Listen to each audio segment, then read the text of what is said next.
देश हित के लिए मोदी सरकार का एक और बड़ा फैसला। आज से हिंदुस्तान के अंदर डीजल और पेट्रोल इन दोनों के दाम 3-3 रुपये लीटर बढ़ा दिए गए हैं। बंगाल चुनाव से पहले ही मैंने आप लोगों को बताया था, लेकिन कुछ मेरे साथी ऐसे हैं जिनकी आंखें बंद है कि जैसे ही चुनाव समाप्त होगा हर चीज के रेटों में बढ़ोतरी कर दी जाएगी। गैस सिलेंडर के दाम पल पल बार बार बढ़ते जा रहे हैं।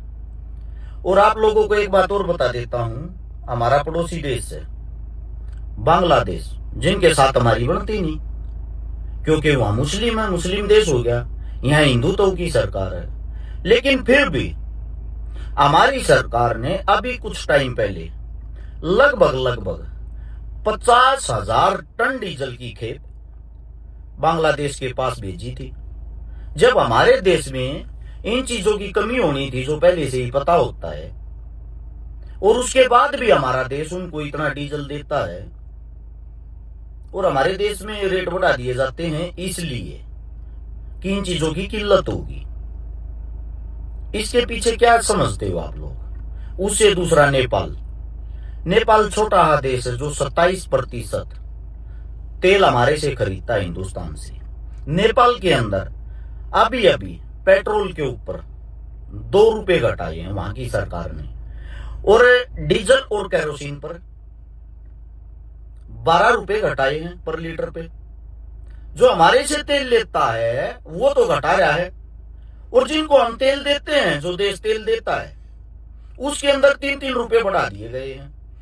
अब तेल के कारण, तेल की कमी के कारण उनकी जो कमियां उनको पूरा नहीं किया गया, उनके कारण कुछ यहाँ के नेता, मंत्री, मिनिस्टर, प्रधानमंत्री तक ड्रामे कर रहे हैं। कुछ दूर के लिए वीडियो शूट करवाते हैं कि 1 या 2 गाड़ियों का काफिला लेके, काफिला के वेट करता है, मीडिया आती है, मीडिया कवर करती है।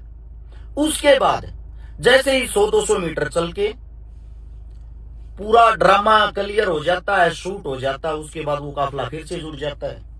हमारे आदरणीय एक और है गोहाना विधानसभा से, जहां से हमने चुनाव लड़ा था, वहां से मंत्री साहब हाल के, उन्होंने भी कल शेम किया, साइकिल चलाई है पूरा 200 मीटर, फोटो शूट करवाया, वीडियो शूट करवाया, पीछे गार्ड भाग रहे हैं, वो साइकिल चला रहे हैं। सोचने का विषय ये लगा लो, किसी काम को लेके मंत्री साहब साइकिल पर निकले हैं। मान लिया हमने इस बात को। पहली बात तो मंत्री साहब कितने किलोमीटर साइकिल चला लेते हैं। दूसरी बात, अगर मंत्री साहब को कहीं काम पे जाना है तो वे गार्ड जो पीछे थे वे कितने किलोमीटर तक पैदल भाग लेंगे? या तो उनको भी साइकिल देनी चाहिए थी, ये फिल्म थोड़ी ही ओरिजिनल लगती, उनको भी साइकिल देके वे भी साथ में चलते कि भाई 5-10 किलोमीटर की सवारी की है, और मीडिया भी 5-10 किलोमीटर चलती साइकिल लेके। लेकिन इनको तो सिर्फ फोटो शूट करवाना है ना। बोली वाली जनता है, कैसे भी भगा लो, पागलों का देश हो रखा है, यहां किसी को कोई फर्क तो पड़ता नहीं। इसके बाद आप लोगों को यह बताता हूं, और अगला किन का नंबर आ गया है। महाराष्ट्र के अंदर इस वक्त बाइक टैक्सी पर बैन लगा दिया गया है आज ही से। रैपिडो, अब्बर, ओला, इन सब पे बैन लगा दिया है। फिलहाल महाराष्ट्र में लगाया है, कुछ ही टाइम के अंदर पूरे देश के अंदर लगा दिया जाएगा। यानी कि सरकारी नौकरी तो सरकार के पास है नहीं, प्राइवेट नौकरी करके 10-12 हजार रुपए में जो अपने घर का गुजारा करते थे, लाखों ऐसे भाइयों को आज बेरोजगार कर दिया गया है। और आगे के लिए, भविष्य के लिए भी एक बात बताता हूं, क्योंकि कुछ भाई ऐसे हैं जो हमारी बातों को झूठ मान लेते हैं, उन लोगों को ये चीजें झूठी लगती हैं। जैसे मैंने चुनाव के बारे में बताया था, अगर चुनाव साफ हुआ तो बोला था हमने 4 जगह, 5 में से 4 जगह बीजेपी हारने लग रही है, लेकिन चुनाव साफ नहीं हुआ। अब चुनाव साफ नहीं हुआ तो सिर्फ केरल और तमिलनाडु हार पाई, बाकी जगह बन गई बीजेपी। क्योंकि आप सभी को पता है 90 लाख जहां की वोट काट दी जाती हैं, जो इनके खिलाफ पड़नी थी, उन 90 लाख वोटों में के सुप्रीम कोर्ट ये एक्सेप्ट कर लेता है, चुनाव आयोग ये एक्सेप्ट कर लेता है कि लगभग 30 लाख वोटें गलती से कट गई। वो कोई बात नहीं, बड़ी बात नहीं, दोबारा बनवा लो, अगली बार वे वोट डाल सकते हैं। उन वोट कटने वालों में से नेताजी सुभाष चंद्र बोस जी के पोते भी शामिल थे। अब सोचने का विषय यह है, क्या उन लोगों को भी हमारे देश में यह साबित करना पड़ेगा, यह सर्टिफिकेट देना पड़ेगा कि मैं भी इसी देश का निवासी हूं? है नेताजी सुभाष चंद्र बोस, जिसके नाम के आगे एक इंसान है, जिसके नाम के आगे नेता लगता है, जिन्होंने इतनी बड़ी आजादी हिंद फौज खड़ी करी, जिन्होंने इस देश के लिए इतनी बड़ी कुर्बानी दी, उसके परिवार के साथ ऐसी बातें, और देश इन मजाकों को खड़ा होकर देख रहा है। अब इससे अगली बात, मैंने बोला था हरियाणा के अंदर निगम के जितने चुनाव हैं सब में भाजपा जीतेगी, जीत गई। यहां तक ऐसे ऐसे बयान भी दिए हैं, अगर और किसी पार्टी का कोई भी पार्षद या कुछ भी जीत गया, काम नहीं करने दूंगा किसी को भी। पहले विधायक से पूछ लेना कैसे रवाया था, काम नहीं करने दिया था हमने। सोचने का विषय है, सरेआम गुंडागर्दी, सरेआम डराना। आप लोग अपनी मुंह पे टेप लगा के चुपचाप बैठ के ये चीजें देख रहे हो। नीट एक इतना बड़ा एग्जाम, सरेआम उसके अंदर धांधली होगी, सरेआम उसके अंदर बीजेपी के नेता की गिरफ्तारी होगी। जो जिन बच्चों ने मतलब अपना जीवन ही बर्बाद कर लिया, अपनी आंखें ही फोड़ ली, अपने परिवार की सारी कमाई खा गए पढ़ते पढ़ते, नीट की तैयारी करते करते, और वो पेपर लीक हो जाता है। और सरकार ये कहती है छोटा मोटा फेलियर हो, कोई बड़ी बात नहीं, पेपर तो पहले भी लीक होते थे। मतलब कि पूरे देश के अंदर दिन प्रतिदिन ड्रामा ही ड्रामा चल रहा है, और उस ड्रामे को देखने के लिए पब्लिक खुश हो रही है। सरकार सिर्फ एक चीज अच्छे से मैनेज कर पा रही है, चुनाव, और कुछ नहीं। उनको छल बल दल कुछ भी हो जाए, चुनाव जीतना है। जनता आज मरो या कल मरो। आज फिर बता देता हूं, मैंने बोला था चुनाव से पहले कि लॉकडाउन की आहट है, लॉकडाउन कभी भी लग सकता है। भैया जी, इसी को लॉकडाउन बोलते हैं। ये जो आपसे गाड़ी छीनने की बोल रहे हैं, गाड़ियों में नहीं घूमोगे, बाहर की यात्रा नहीं करोगे, विदेशियों को यहाँ पे बुलाओ, कहां से आएंगे विदेशी यहाँ पे, जब यहीं की जनता के पास खाने तक का आटा 85 करोड़ आदमी सरकार पर निर्भर हैं, बाहर की जनता आ जाएगी। यहां रुपया दिन प्रतिदिन लुढ़कता लुढ़कता लुढ़कता 100 के पास पहुंच चुका है। आप क्या उम्मीद करते हो यहां बाहर की जनता आएगी? दुख इस बात का है, मुझे सरकार से कोई दिक्कत नहीं है, मुझे विपक्ष से दिक्कत है।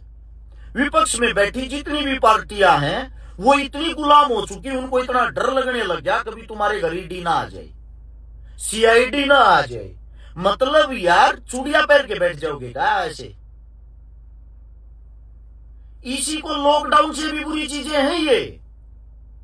बस आपको जिंदा इसलिए छोड़ा जाता है कि आपको जीवित रहना ही सबसे बड़ी देशभक्ति लगे।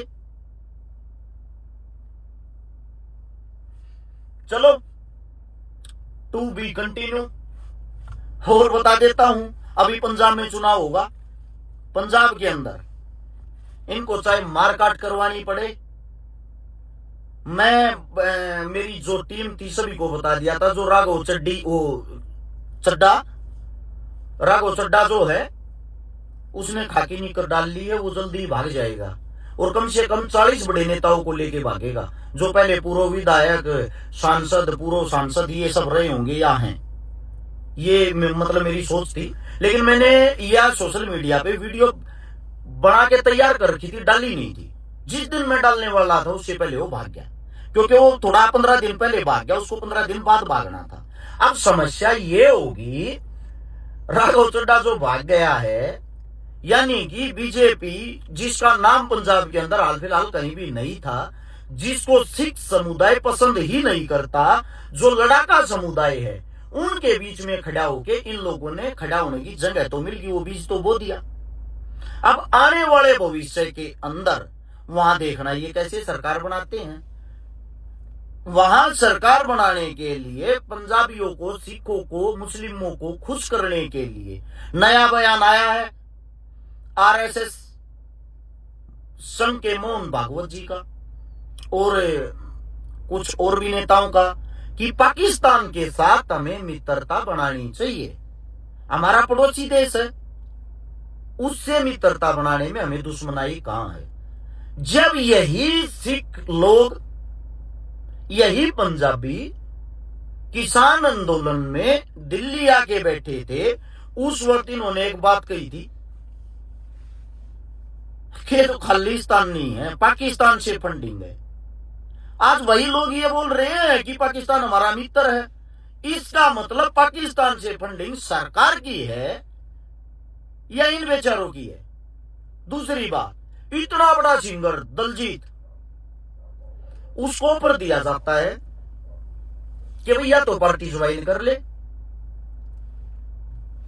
उसने मना कर दिया, नहीं जी मैं कलाकार हूं, कलाकार रहना चाहता हूं, मेरी कोई उम्मीद इच्छा नहीं है पार्टी ज्वाइन करने की। अगले ही दिन उसके ऑफिस पे गोली चल जाती है।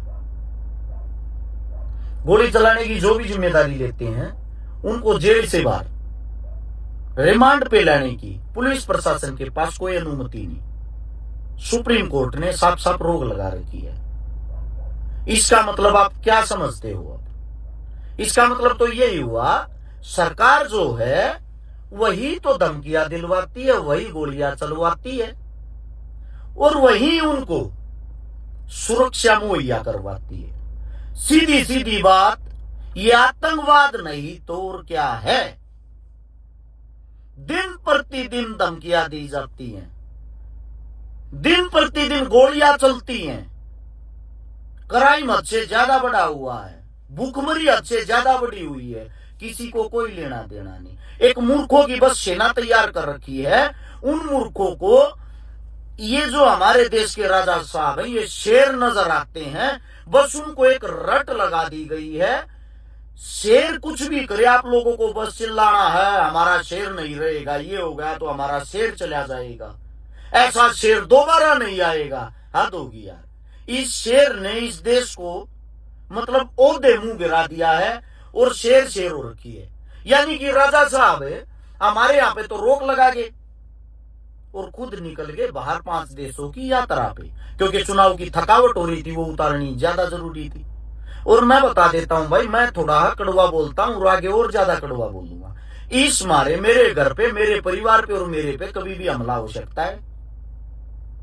तो मैं पहले ही आप लोगों को ये बता रहा हूं, इन लोगों ने कई बारी कोशिश कर ली लेकिन मैंने आज तक बोला नहीं था। मैं जब तक जिंदा हूं ऐसे ही बेबाक और निडर बोलता रहूंगा। मेरे को तोड़ने की कोशिश की गई थी, अंदर डालने की कोशिश की गई थी, मरवाने की कोशिश की गई थी, वे सारी कोशिशें फिलहाल नाकाम हुई।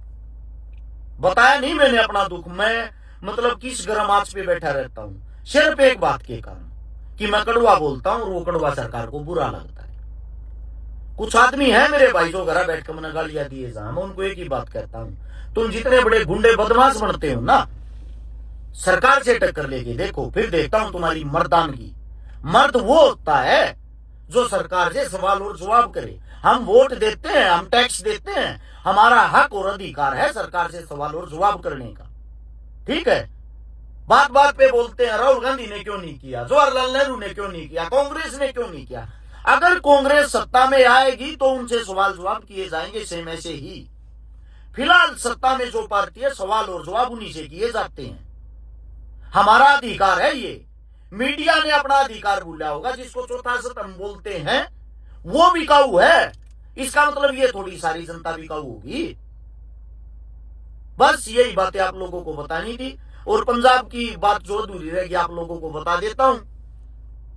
पंजाब में भी जो आम आदमी पार्टी है इस वक्त, देख लेना आप लोग, चुनाव जैसे ही आएगा, चुनाव के दौरान वहां भी कमल खिल जाएगा, वहां भी बीजेपी आ जाएगी। बीजेपी ऐसी चीज है, मुझे तो कई बार डर लगता है यार।